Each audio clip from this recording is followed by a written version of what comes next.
So today we're going to build off of the concepts that we've covered in the last couple of days, and we're going to talk about something called horizontal and vertical stretches. So in other words, we're going to talk about how to make a function taller by stretching it vertically, as well as how to make it wider by stretching it horizontally. Here we go. So today's plan will first start by recapping the translations and reflections that we learned. I know it says from last week, but it was from just the last couple classes, of course. We'll investigate the effects of A and B in the general form of a function. Now, all we've done so far is looked at H and K.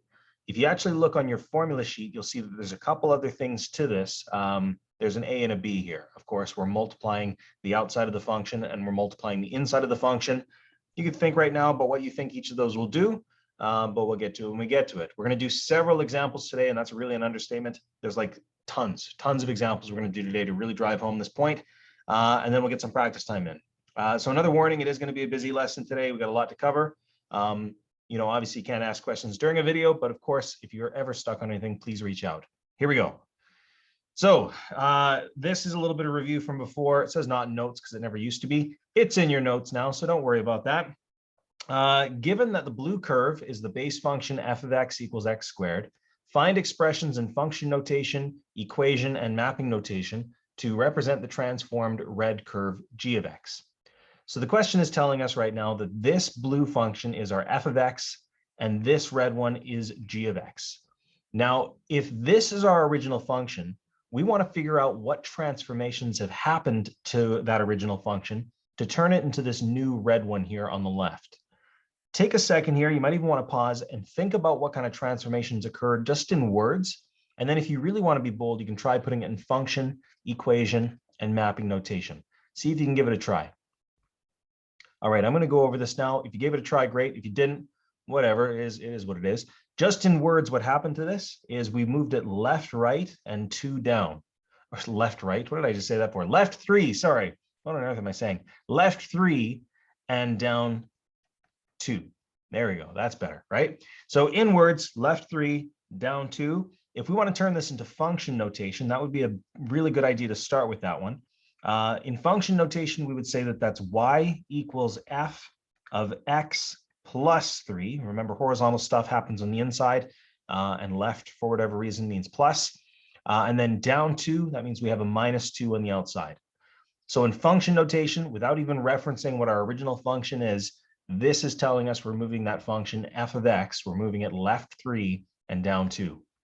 Now, if we're to turn this into equation notation, having function notation all ready to go is really, really nice, because we basically just say we'll take this x plus 3 and we'll replace the x in the original function with that x plus 3.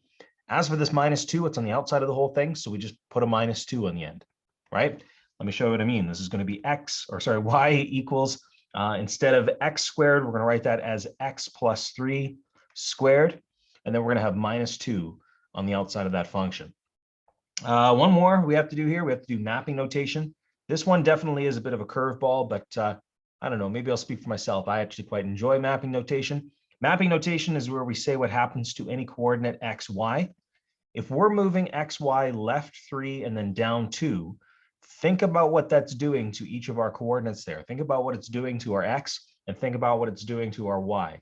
Now, in terms of our x, if we went from here to here, we must have subtracted 3 from our x to get it there.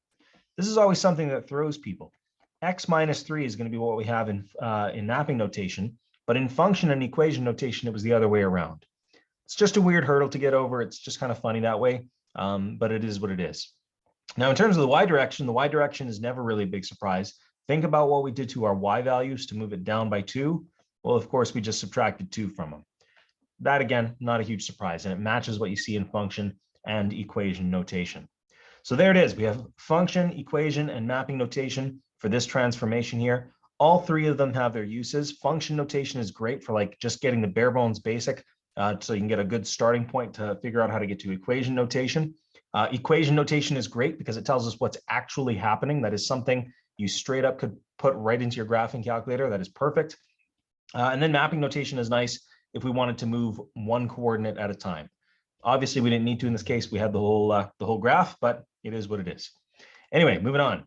So another review question. If the blue curve on the left is the base function f of x, Find two different possible expressions in function notation for the transformed red curve g of x. So this time around, we're moving it this way. And what's really funny about this question is it wants us to find two different ways of doing that. That's kind of sneaky. If you want to pause the video here and give it a try, it's probably a good idea.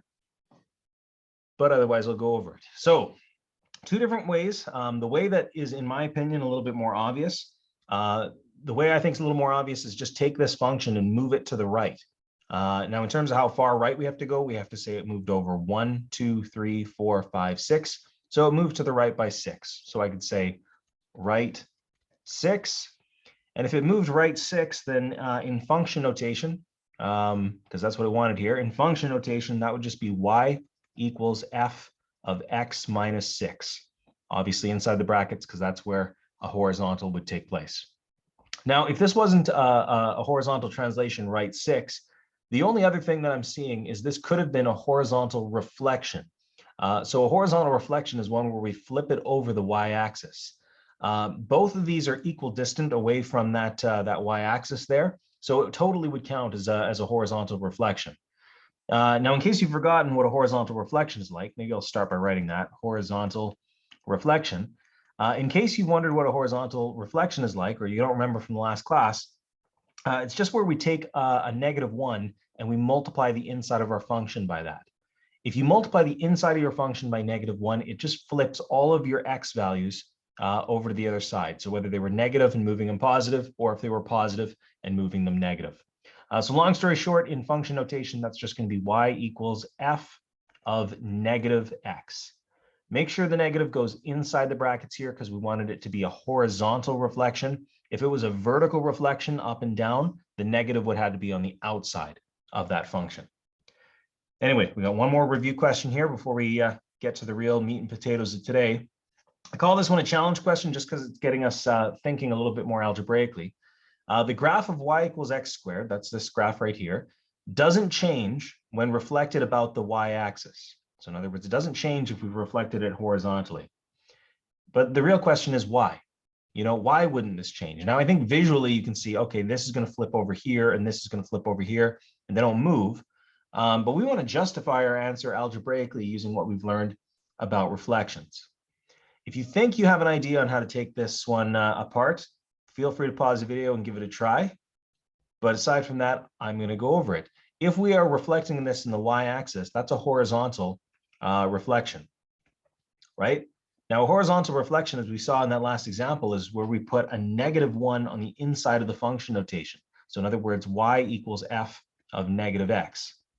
Now, if we were to do that to y equals x squared, so if we were to take this function notation and turn it into an equation notation, if we were to do that to y equals x squared, you would have y equals -x in brackets squared. Now think about what happens when we do this. -x squared. What that really means is it's -x times -x. Well, think of it this way. What's -x times -x? Well, negative times a negative, that just becomes a positive. So that's just going to equal +x squared. So what you might notice here is even though we did a horizontal reflection right here by putting a -x inside of here, what we end up getting once we expand it out algebraically is we get the exact same thing we started with. So a horizontal reflection algebraically does nothing on this function. It has no effect whatsoever because that squared just cancels out the negative here. Now, if this was something a little bit more complicated, like maybe if it was x squared plus 4x or something, if you were to change x to a -x, that would change this piece, and it absolutely would have an effect. But that's not what we're dealing with here. So guess what? You don't need to worry about that. Anyway, we're going to move on. We're going to start with a brief investigation on a couple different kinds of things called stretches. We're first going to worry about a function notation style where we have an a value, so some number a, multiplying the outside of our function. So what we've got here is I've given a table as well as a graph. We'll worry about the table first, of course. On the table, we have a bunch of function notations in this top row for 3 different situations. In this middle situation here, we have a 2 multiplying the outside of our function. And this one, we have a 1/2 multiplying the outside of our function. In this row right below, I've given us a little bit of space so we could put in the equation notation for this time around. Let's start with that. We know f of x is x squared, judging from this first column here. So if I'm going to write 2 times f of x, that's just going to be y equals 2 times x squared. Not really a huge big surprise. That is what it is. Likewise, in this one, if we're multiplying 1/2 by f of x, that's just going to be y equals 1/2 x squared. Now, for the rest of this table, we just need to plug in these values of x I've given into the the actual function itself here. So I'll do this first column. If we plug -2 into x squared, that's going to give us -2 squared, which is 4. If we go -1 squared, that's 1. 0 squared is 0. 1 squared is 1. 2 squared is 4. Now, if we're going to go over into this middle column, on the other hand, we go -2 squared and then times 2, that's going to give us 8. If we do -1 squared, that'll be 1. 1 times 2 is 2. If we do 0 in here, that's just going to give us 0. If we put 1 in here, we're going to get 2. And then if we put 2 in here, we're going to get 8. Last column here, 1/2 x squared. So if we go -2 squared, that'll be 4. 4 times 1/2, that's 2.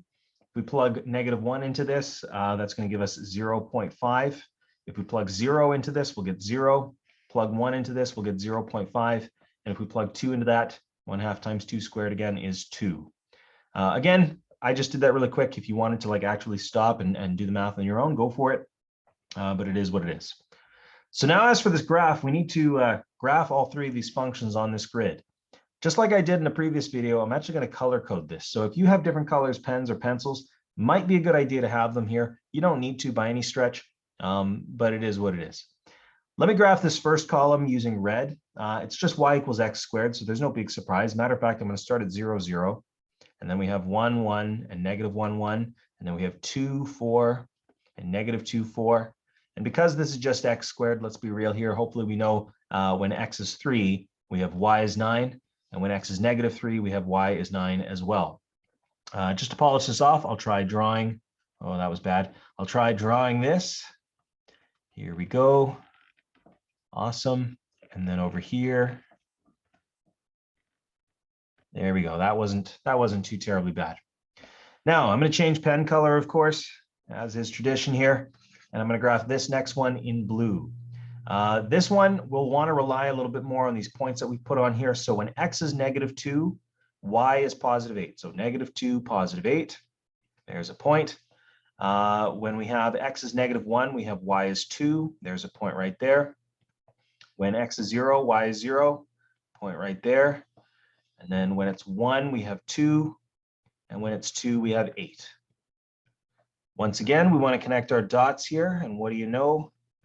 It's like a lot stretched taller than the other one here.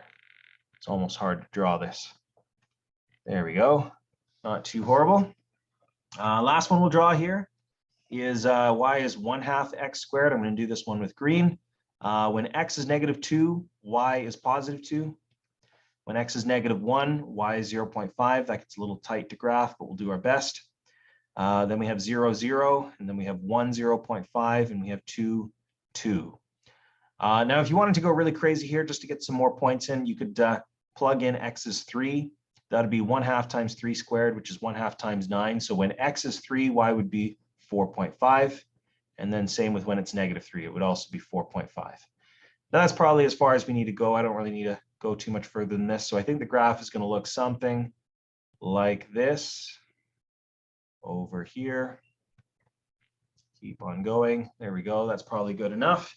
Doesn't have to be super perfect, just as long as we're getting the right idea.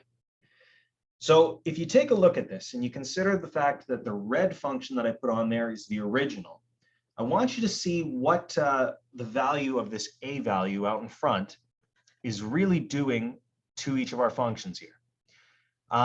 In particular, because it's on the outside of the function, I want to clue you into the idea that things on the outside of a function, generally speaking so far, have been vertical things. So think in terms of a vertical height of our function and compare it always back to the red function we have here. Well, what I hope you know, and I'll spell it out for you, is hopefully what I hope you see is that when we are multiplying the entire red function by some number, it's just multiplying our y values in the same amount. So for instance, looking at the red function right here at the point 2, 4, if we multiplied that function by 2, the value of our y, which was 4, now jumps all the way up to 8 because it was doubled. Likewise, if we multiplied it by 1/2, the value of our y value at 4 gets cut in half down to 2. So all of our y values just get multiplied by whatever that a value is out in front. So to summarize this one, for y equals a f of x, the effect of the coefficient a, so in other words, the thing that this a does, is a vertical stretch about the x-axis by a factor of a. In plain English, that just means you're stretching it upwards, relative to the x-axis. So the x-axis is going to be held still. It's like, imagine someone standing on your x-axis points, and then you're stretching it by a factor of a. In other words, you're making it a times taller. That's what's happening here. Now, since coordinates are being stretched away from the x-axis, invariant points, in other words, points that will not change, those will occur on the x-axis. And again, the main idea for that, the reason that those don't change is because all of these vertical stretches are being done away from the x-axis. So in other words, if you're already on the x-axis, you're going to be an invariant point because you're not going to get any further away by stretching you there. It's like something is holding you down at those points. So in this picture that I threw in here, I know it's not in our note booklet, you can consider the red function the original one, and then the black function has been vertically stretched somehow. And I know it's a vertical stretch because all of my x-intercepts stay the same. They aren't moving. It looks, if I were to guess what the stretch value is here, it looks like it was stretched at least by 2. Maybe not even, maybe a little bit more, maybe like 2.5 is what it is though. Anyway, if I knew what this point was, and this point right here, if I knew what those points were, if this was like 2 and this was like 5, then I know, okay, what 2 times what is 5? Well, I think 2 times 2.5 is 5, right? So you would know what the vertical stretch is at that point. But anyway, I'm rambling. Let's try a different investigation here. This time around, we're going to put a number multiplying the inside of our brackets in here.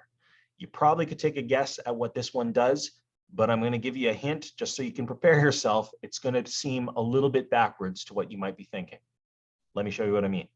Once again, we have a table and we have a graph. I gave you the function notation up on the top here. I'm just going to change my pen color back to red. There we go. So I've given you function notation in this first row. Let's change this to equation notation. When we see 2 times x on the inside of a function, that just means we replace x with 2 times x. Now this inner bracket here isn't really doing anything in this case, so I won't worry about it when I plug it in. But in terms of what I've got, I have y equals, replace x with 2x, and then we're squaring that whole thing because it's x that's being replaced with 2x. So 2x needs to be squared. Same with this one here, we're replacing it with 1/2 times x. That's going to be y equals 1/2 times x. That's replacing x in the original x squared, and then we need our squared there. So again, we have the exact same values on this first one, so this will take 2 seconds to fill in. I know this is 4, 1, 0, 1, 4, just like before. As for this, let's be careful with how we calculate this. If we plug -2 into this, it's going to be 2 times -2, which is -4. And then we have -4 squared, which is positive 16. That's certainly a lot different. Let's try this next one. What about -1? When x is -1, we'd have 2 times -1, which is -2. -2 squared is 4. And then if we plug in 0, that's just 2 times 0, which is 0. 0 squared is 0. If you plug in 1, that's 2 times 1 is 2. 2 squared is 4. And then if we plug in 2, 2 times 2 is 4. 4 squared is 16. Let's do this last column here as well. Plug in -2. -2 times 1/2 is -1. -1 squared is positive 1. If we plug in -1 here, -1 times 1/2 is -1/2. -1/2 squared, that's a little trickier. Take my word for this. -1/2 squared is 1/4, or in other words, 0.25. As for when we plug in 0, no surprise there, that one's still 0. If we plug in 1, that's going to be 1/2 squared. 1/2 squared is 0.25 again. And then if we plug in 2, that's going to be 1 squared, which is 1. That was quite a lot.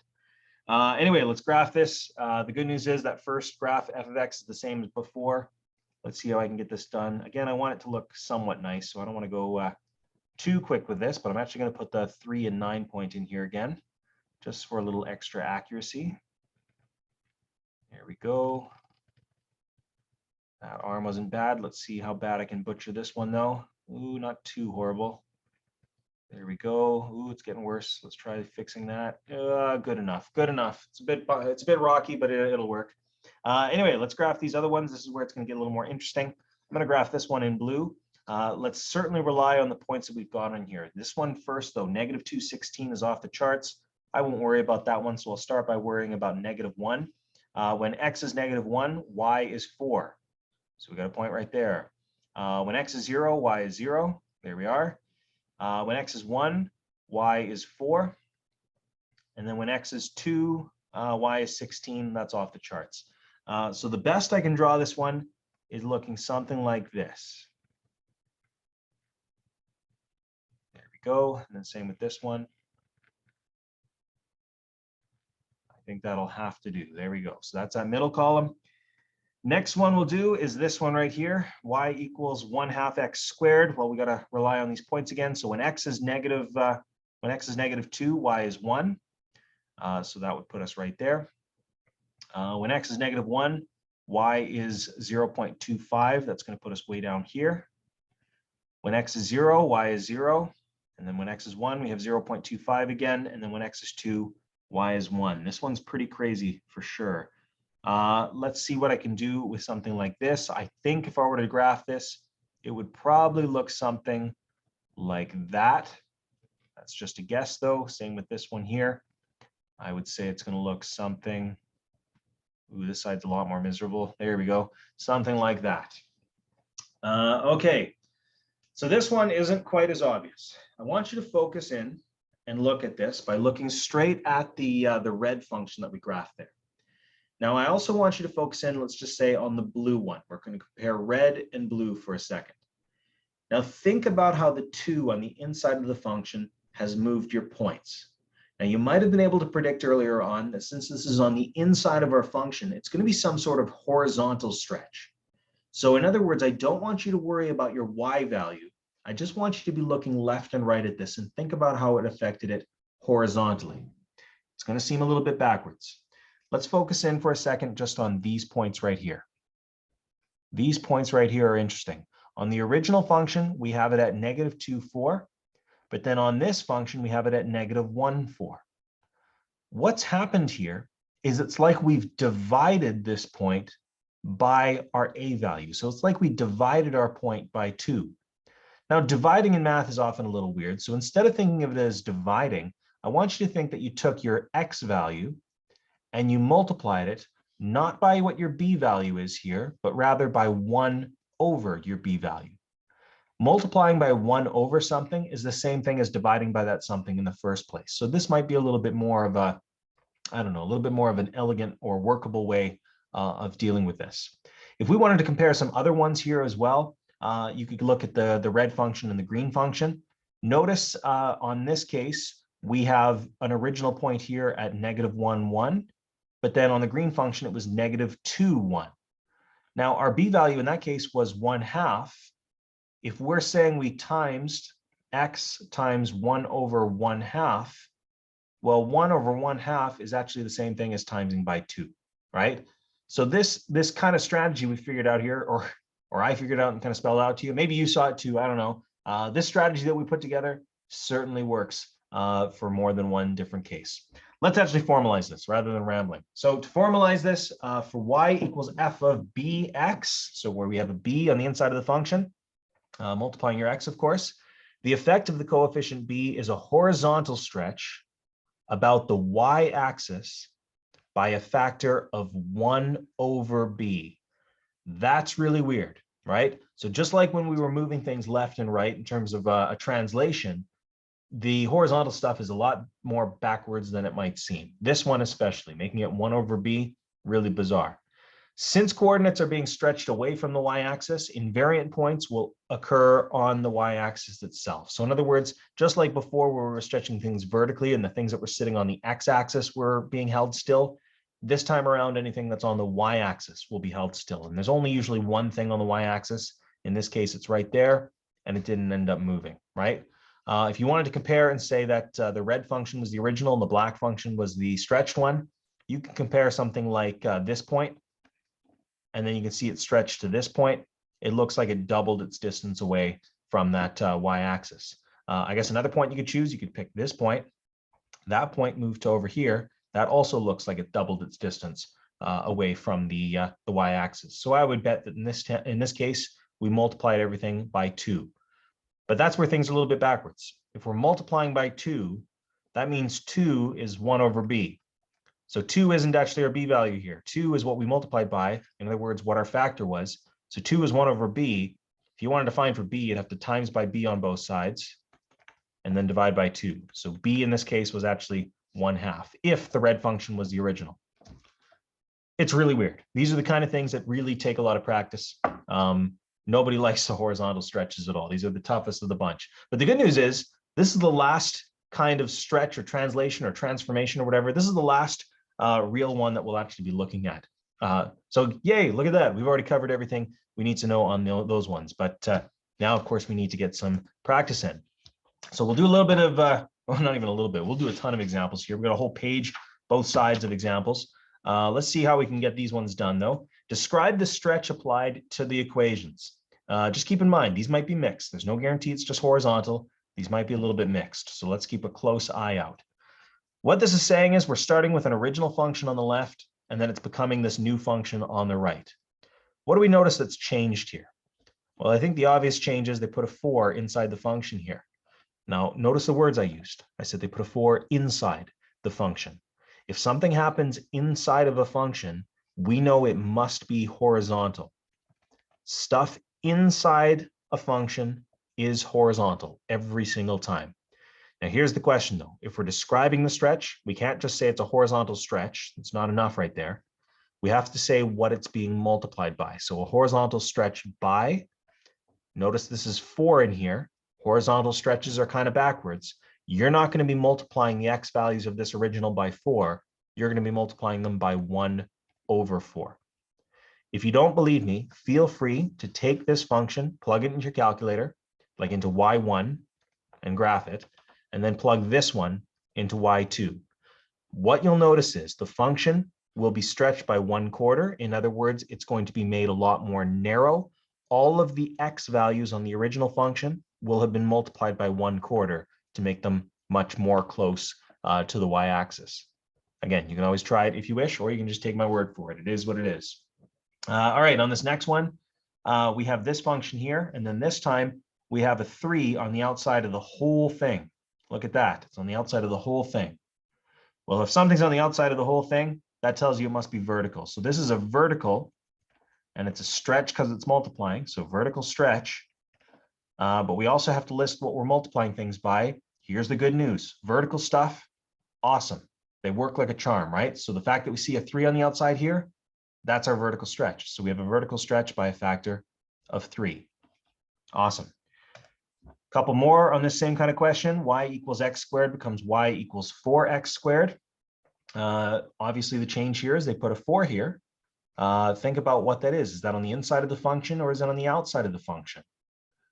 Well, hopefully you said it's on the outside of the function. If it was on the inside of the function, there'd be brackets here and the squared would be taking care of the whole thing. But that's not the case. That isn't what's happening here. So it must be on the outside of the function. Since it's on the outside of the function, this is a vertical stretch. And because it's vertical, we know is exactly what we see. So vertical stretch by 4. So in other words, it's being made 4 times taller. Now this last one is certainly sneaky. We have this really long factored thing right here, and then we have a very similar thing, but there's a 2x in all these places here. Notice what we've done is technically we've replaced all of the x's with 2x. Now, if you're replacing all of the x's with something, that kind of tells you that this must have been a transformation to make it f of 2x to get it over here, because we're replacing all of our x's with 2x. And if that's the case, there it is right there. It's a horizontal translation or a horizontal stretch. We'll write that out. It's a horizontal stretch because it was on the inside of the function. But remember, horizontal stretches are always so backwards. This is not a horizontal stretch by 2. It's a horizontal stretch by 1 over 2. Now, just an FYI going forward, I don't know if we'll see one like this today. We might, like we very well might. But if this instead was a fraction, like instead of 2, if this was like all of them were like 2 over 3 and 2 over 3 and 2 over 3 or something, then your horizontal stretch is just the reciprocal of that. So it would have been a horizontal stretch by 3 over 2. That's just another easy way of getting around it, but it is what it is. Maybe we'll see it a little later.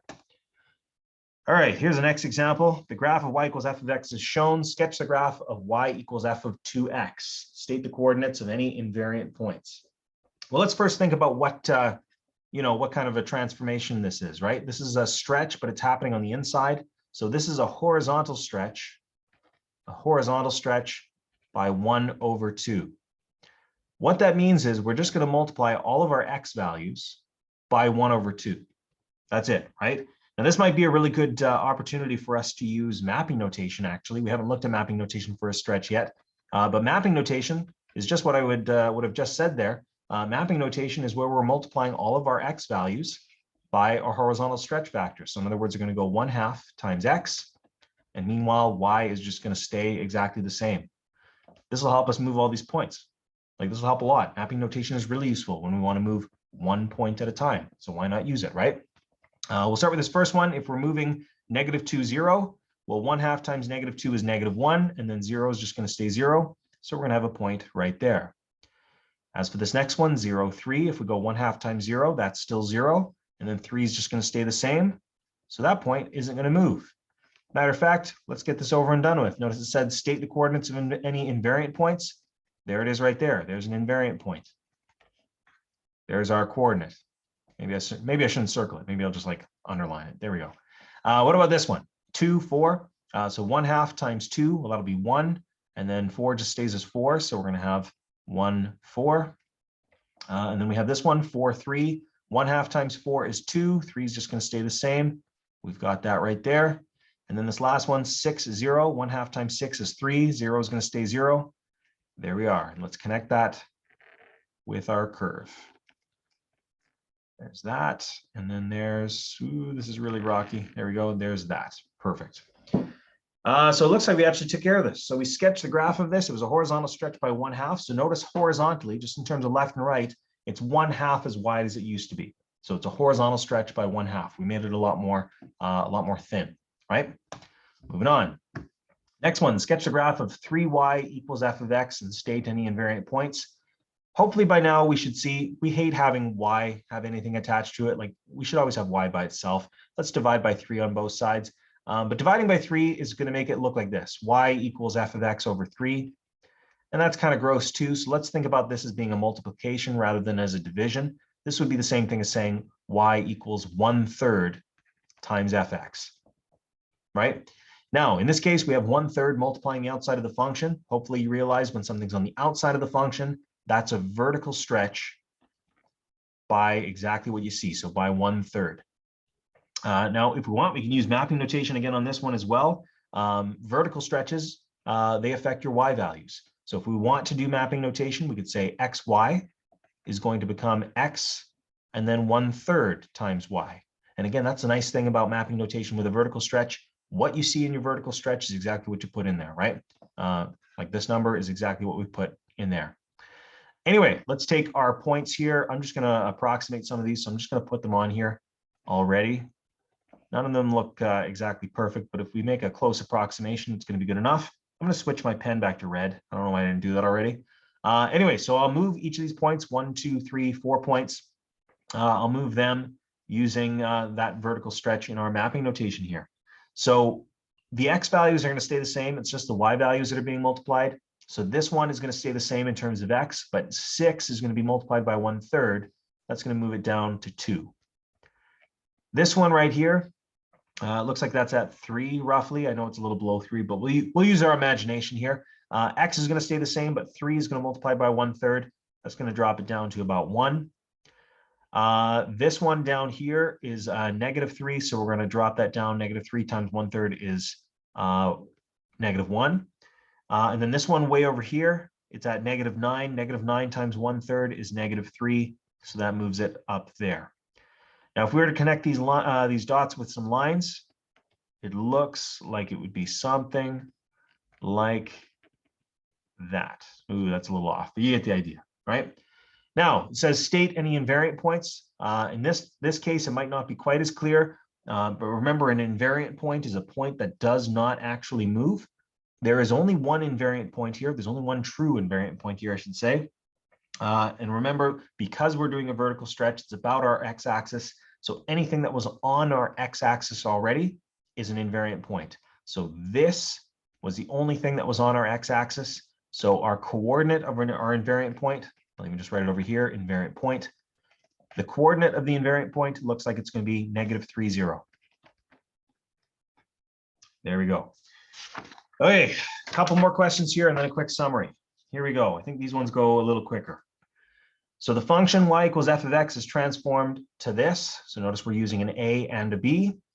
Determine the values of a and b and write the equation of the transform function after a horizontal stretch by a factor of 2/3 about the y-axis and a vertical stretch about the x-axis by a factor of 4. Now, first of all, just to like clear the air here, remember a represents your vertical stretch and b is related, not exactly equal to, but it's related to your horizontal stretch. Now, A is your vertical stretch. We see we have a vertical stretch by a factor of 4. So guess what? We can say A is equal to 4. Vertical stretches are awesome.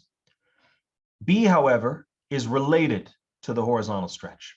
And remember, that's where we have to take the fraction and flip it upside down. So in this case, because it says we have a horizontal stretch by a factor of 2/3, that's what we're multiplying our points by. But our b value is not the same thing as that. It's going to be the reciprocal of that, the flipped upside down version of that. So instead of saying b is 2/3, b is actually 3/2. Now it does want us to write the equation of the transform function. I think we have to do it in function notation because we don't even know what f of x is.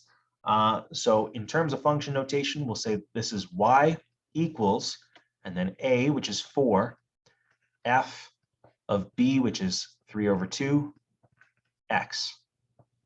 There it is, right? So we have our vertical stretch and we have our horizontal stretch. Even though that's not the exact stretch amount, b is what influences that, right? So the reciprocal of b is your actual true horizontal stretch and vice versa.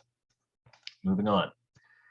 All right, next one. These ones are often pretty tricky, but what happens to the graph of a function if x is replaced by 1/5 x and y is replaced with 7y? Since it's saying like what happens, I think it just wants an answer in words. But I really like, they've kind of like spelled it out for us quite nice. I really like how they use the word replaced, because that's kind of a word I've been using a few times, especially when we talk about mapping notation. This question here is basically just telling you what the mapping notation is. X and Y are being replaced by something. X is being replaced with 1/5 x, and Y is being replaced with 7y. Basically, now we're just taking mapping notation and working backwards. What does this mean in words? Well, the good news is what you see in your y direction, which is vertical, what you see is exactly what you get. So in other words, we know we have a vertical stretch. Oh, wait a minute, sorry. Oh, never mind. No, we're good. Yep, we're good. Sorry. We have a vertical stretch. I thought I was goofing up on something, but we're not. We're good. We have a vertical stretch by a factor of 7. And we have a horizontal stretch. This time around, it's actually a little weird. The horizontal stretch is not by, oh, actually it is. What am I talking about? It is by what we see. Holy smokes, there I am. I'm screwing things up. No, the horizontal stretch is exactly what we see here. The horizontal stretch is by, let's throw that in there, by 1/5. Look at me go. See, I was even getting confused myself. What I was going to say was we were going to have to flip the 1/5, but we actually don't in this case, because remember, mapping notation, let me write that, mapping notation. Mapping notation is brilliant because it just takes what you would put in words and puts it straight into something else. Like that's actually really, really nice when you have something like that. It puts what you would do in words into something else. So if we're replacing x with 1/5 x, and if y is being replaced by 7y, we have exactly, what we're getting here. So awesome. Anyway, moving on, 2 more questions. Here we go. Given the domain of the function y equals f of x is this, a huge set theory thing, or set notation thing, I should say. Determine the domain of the function y equals f of 1/3 x. Well, let's first figure out what this means. What is f of 1/3 x? Well, f of 1/3 x, that's a horizontal stretch. Now, it's a horizontal stretch, not by 1/3, but by 3. This time around, it's not exactly what you see. Remember, it's not function or it's not mapping notation. This is function notation. So a horizontal stretch by 3 is what's happening there. When we have a horizontal stretch by 3, that just means we're multiplying our our x values by 3. Now, your domain are your possible x values that you could be working with. In other words, it just kind of tells you the parameters by which your x's are happening. Your domain is going to be influenced by a horizontal stretch. So in other words, how wide your function is, your domain, is going to change if you are stretching the function even wider, which we're doing in this case. We're making the function 3 times wider. So since we're making the function 3 times wider, its domain will also get 3 times wider. What this domain means is it just means x is between -6 and +3. So the lowest that x goes is -6, and the highest it goes is +3. So if we're just multiplying all that by 3, our new domain, and we might as well use the exact same notation here, our new domain is just going to be x, such that x is going to be between not -6, but -6 times 3, which is -18. And then we have our x, and then 3 times 3, which is 9. And once again, x is an element of the real numbers. So the long story short here is your domain is also going to be influenced by that kind of a stretch. So good to know for sure. Next question, and this is the last one. Given the range of a function is -4, 5, this is using something called interval notation. I actually prefer this notation. I think it's a lot easier to use. Determine the range of the function y equals 1/4 f of x. Okay, so what this notation here means, it just means our y values are going to lie somewhere between -4 and +5.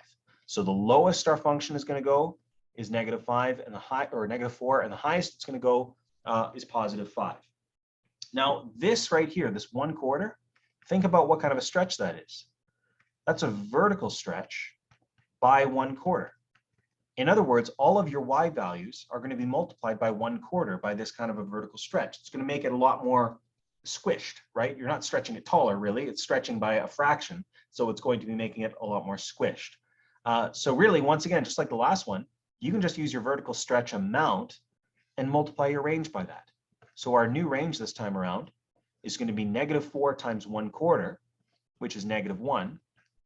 And then the highest it's going to go is 5 times 1/4, which 5 times 1/4, you can list it as either a decimal or as a fraction, but I think a fraction is easier here.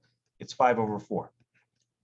If you really prefer, though, that is a decimal. It's 1.25. Up to you, really. I think this is nicer, but up to you, whatever floats your boat. So again, the moral of the story here is your domain, which are your possible x values, and your range, which are your possible y values, those will still also be affected by a horizontal or vertical stretch, respectively. So domain affected by horizontal, range affected by vertical. All right, we're actually almost done here. Quite a long lesson, I apologize, but you guys are stuck it through. So here we go. For a base function, y equals f of x, we can summarize stretches of f of x as follows. If we have a stretch about the x-axis, so keep in mind, if we are stretching something about the x-axis, that means we're moving it away from the x-axis, that is actually a vertical stretch. We're not stretching our x's, we're just stretching it away from the x-axis. So that's moving vertically, it's moving our y's, right? In terms of function notation, we would say that that's y equals a times f of x, because we're multiplying, since it's vertical, we're multiplying the outside of the function. In mapping notation, we take our xy, and we're multiplying our y values by a, so it's going to be x stays the same, and y becomes a times y. And then the invariant points, since we're stretching away from the x-axis, the invariant points are just any of our x-intercepts, just anything that was already on that x-axis. As for when we're stretching about the y-axis, we're going to be stretching things horizontally. So this is a horizontal stretch. In function notation, a horizontal stretch happens inside the function. So we say that's y equals f of bx. I always throw extra brackets in there whenever I can. It is up to you, but whatever. In terms of mapping notation, this is where things get sneaky. We're not multiplying our x value by b. Remember, all of our x stuff is always backwards for some reason. We're not multiplying our x's by b. We're actually multiplying our x's by 1 over b. So it's 1 over b times x.